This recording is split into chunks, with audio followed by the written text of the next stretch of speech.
Então o Slipknot lançou um EP surpresa, assim, sem anunciar nada antes, sem avisar ninguém, e também anunciou essa semana a saída do então tecladista e samplercionista, não sei assim que fala, do Craig Jones, né? O cara que tava na banda desde 1996, aquele cara lá, tinha a máscara cheia lá de espinhos e tal, e vamos ser sinceros que é o que ninguém sabia exatamente o que ele fazia, mas ele soltava os samples, né? Basicamente a banda, até onde eu sei, ela não toca com VS, né? Que é quando você tem uma trilha saindo no fundo com o metrônomo. A banda toca no tempo dela, e esse cara basicamente soltava o que seriam esses VS, né? Muitas bandas usam isso, mas de uma forma automatizada. O Slipknot usava ele pra disparar ali, ficar uma coisa um pouco mais orgânica, né? Fora que ele também era tecladista, tocava algumas coisas ali no piano, no órgão ali, que tava ali no fundo, tava ali pra preencher um pouco mais o som da banda, ao vivo, inclusive. E ele não era tão notado porque era mais assim pra dar aquela preenchida no som, não necessariamente pra ter um destaque, né? Onde ele aparecia mais era na introdução de Vermilion, né? Aquela melodia lá é basicamente ele que faz, né? Mas até aí é uma música só e as pessoas não davam tanta bola assim pra ele. Saiu da banda de uma forma bem esquisita, né? Antes de falar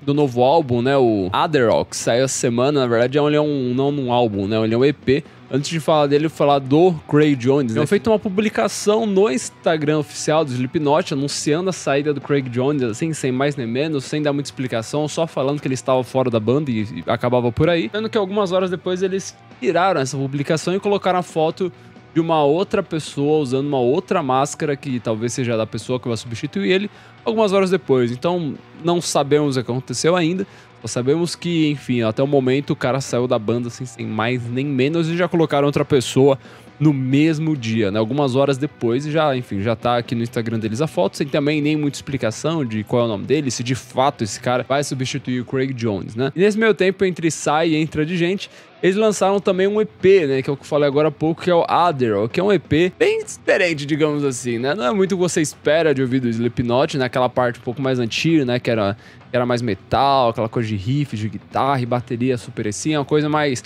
experimental, que ao meu ver é o que eles estão tentando já inserir na banda desde os últimos álbuns lá, desde um tempinho já, eles estão tentando colocar assim elementos não só metal, gritaria, guitarra pesada, bumbo duplo, essas coisas, né? Eles estão tentando colocar elementos estéticos sonoros um pouco mais diferentes disso.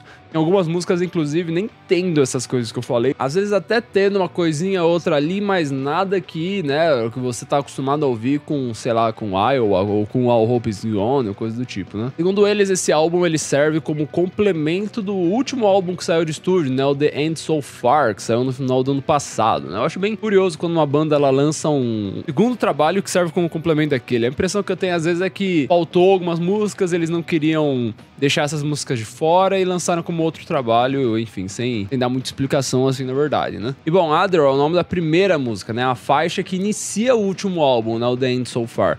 Eles lançaram um EP com o nome dessa música e lançaram nesse EP 3 versões dessa música, né? Que basicamente, quando uma banda ela tá fazendo uma música, né? Ela tem algumas versões daquela ali, né? Tipo, algumas versões, uma mixagem um pouco diferente, removendo alguma parte em específico, enfim. E o que eles colocaram aqui é uma versão sem introdução, uma versão que é a Rogue Demo, né? Ou seja, a demo dela, nas primeiras versões ali que eles fizeram ela, e uma versão só instrumental, ou seja, sem a voz do Corey Taylor, né? Achei curioso colocarem 3 versões no EP, né? Da primeira música ainda, que ela tem voz e tudo, é uma música, digamos assim, normal. Não é o que você espera muito do Slipknot, ela tem até tem uma vibe bem sombria, assim, um pouco mais, digamos assim, de suspense, né? De terror. Mas não é aquele puta som, né? Eles lançaram um EP muito dedicado pra ele, com 3 outras versões, além da original que já tá nesse último álbum, né? E também dentro desse EP tem mais outras 3 músicas que aí é onde eu acho que fica bem esquisito, assim, um pouco a questão de ouvir, né? Por quê? A primeira é uma que chama Death March. E tanto ela quanto a outra música que tá nesse álbum que chama Red or Redder, eu tenho a impressão que são aquelas clássicas faixas de transição, né? Ou seja, quando a banda ela faz um álbum conceitual, alguma coisa assim, que as músicas elas conversam entre si, geralmente eles colocam uma música ali no meio que é um pouco mais curta, às vezes ela tem até segundos, né? Eles colocam ali no meio só pra dar aquela transição entre uma faixa e a outra, não ficar uma coisa assim tão direta, né? Nesse EP eles colocaram 2 dessas músicas que, ao meu ver, são músicas de transições, porque elas não têm riffs, não tem melodias, não tem solo, não tem bateria, não tem guitarra, não tem nada. São só, digamos assim, efeitos sonoros que te ambientalizam de alguma forma, alguma coisa, mas elas não são, assim, músicas de fato, né? Digamos assim. Talvez essas músicas, elas devessem, né, ter entrado do The End So Far, mas ali na hora da escolha, da curadoria, do que vai, o que fica, né, do trabalho final, essas aí talvez tenham ficado de fora e elas teriam entrado ali entre uma música ou outra, né? Talvez eles tivessem gostado disso e aproveitaram essas músicas pra soltar como um novo trabalho e colocar a banda de novo aí em algumas notícias, né? Talvez. E a última música que fecha esse álbum é uma que chama Hard to Be There. Ela já é uma música um pouco mais longa, tem 3 minutos e 48 segundos, mas também ela não tem letra e já é bem diferente do que você espera ouvir de uma música do Slipknot, né? Quando eu falo espero ouvir uma música do Slipknot, assim, aquela imagem que você tem da banda numa média, né? Claro que é uma banda, geralmente ela tem vários estilos, tem várias composições em épocas da história deles, mas quando você tira uma média sonora, digamos assim, você chega num som que é o que você espera geralmente ouvir, né?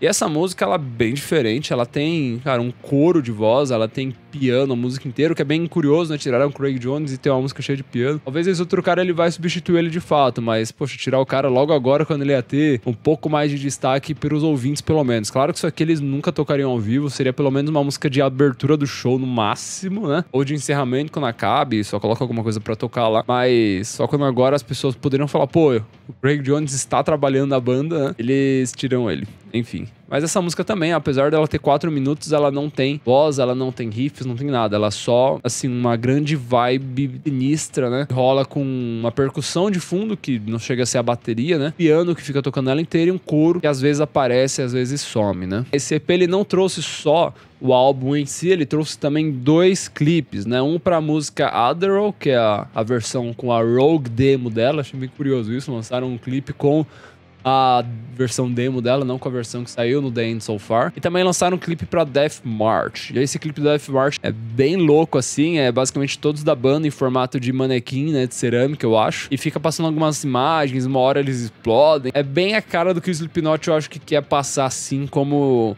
uma vibe, assim, como um branding da banda, né? É um clipe bem legal, infelizmente a música é bem curta, também não chega a ser de fato uma grande música, mas o clipe pega bem a vibe do que eu acho que eles queriam passar com esse EP. E o clipe dessa Adderall, né, que tá com o nome de Memories, acho que era o nome dessa música antes deles terem lançado ela, também é bem, digamos assim, experimental, né? Pega bem essa vibe que a banda quer passar agora com essas músicas, né? Até porque essa música, apesar dela ter voz e ter alguns instrumentos, ela tem alguns momentos ali que são um pouco mais psicodélicos, né? Alguns momentos ali que são mais viagens, assim, na música, e não necessariamente vamos compor um trabalho que vai estourar nas paradas, né? E o clipe segue bem nessa vibe, ele dá match, né?